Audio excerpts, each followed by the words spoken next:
Tag question only 3 rules to get 2 mark. মাত্র 3টা নিয়ম জানলেই বা এই 3টা নিয়ম মনে রাখলেই ট্যাগ কোশ্চেনে 2 মার্ক পাওয়া সম্ভব। আসলে কি সম্ভব? চলো বিষয়টা ক্লিয়ার করা যাক। ট্যাগ কোশ্চেনের প্রথম রুলসটা হচ্ছে, যদি সেন্টেন্সের শুরুতে দেখো লেটস আছে, কি আছে? লেটস দ্বারা। তো লেটস থাকলে আসলে হবে কি, যেখানে লেটস দেখবা সেখানে শ্যালই। লেটস দ্বারা যদি বাক্য গঠন হয়, তুমি চোখ বন্ধ করে সেখানে শ্যালই লিখতে পারো, তাহলে তোমার ট্যাগ কোশ্চেনটা রাইট হবে। কিন্তু লেটের পরে যদি দেন থাকে, লেটের পরে দেন থাকলে সেখানে লিখতে হবে কি উইল ইউ।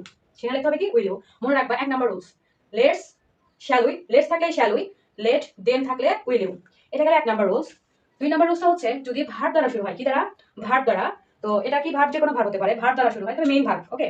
তাহলে এটা ইম্পারেটিভ সেন্টেন্স হয়। ইম্পারেটিভে ট্যাগ কোশ্চেন করার নিয়ম হচ্ছে কি, যদি ভার্ব দ্বারা শুরু হয় তাহলে উইল হবে। কি হবে? উইল, কিন্তু সম্মতি বোঝাচ্ছে। ভার্ব দ্বারা শুরু হয়েছে কিন্তু কাজটা সম্মতি বোঝাচ্ছে, তাহলে সেক্ষেত্রে হবে কি ওন্ট ইউ। সেক্ষেত্রে লিখতে হবে কি ওন্ট ইউ। এটা গেল আমাদের 2 number rules. Let's see last 3 number rules.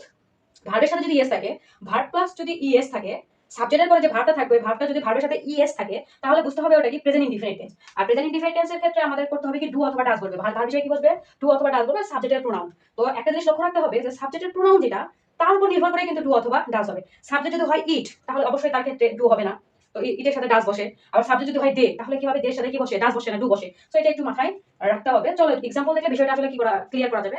Only 3 rules, only 3 rules you can get 2 mark. SSC বা এইচএসসি ক্যান্ডিডেট পরীক্ষার্থীরা যদি এই মাত্র এই 3টা রুলস ফলো করে, আশা করা যায় ট্যাগ কোশ্চেন এসে 2 মার্ক নিশ্চিত পাবে। তো পাবেই, এই 3টার মধ্যে থেকে 2টা কনফার্ম আসবেই।